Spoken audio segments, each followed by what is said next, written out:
today, ni-release today, Canada tightens the regulations on immigration consultants. It takes effect July 15, 2026. So, ano ba yung changes about these new regulations? So, stronger complaints and discipline process with higher penalties for rule-breaking consultants. Public Register of Licensed Consultants will show more information starting April 2027. Clearer rules for investigating misconduct.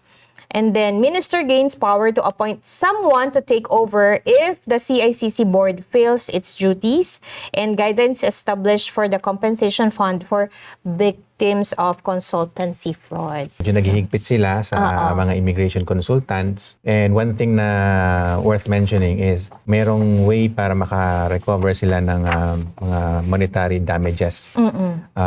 Kung halimbawa, may nawala sa inyong pera, financial, pwede kayo maka-recover somehow. So, yun yung medyo dumikit sa akin na information.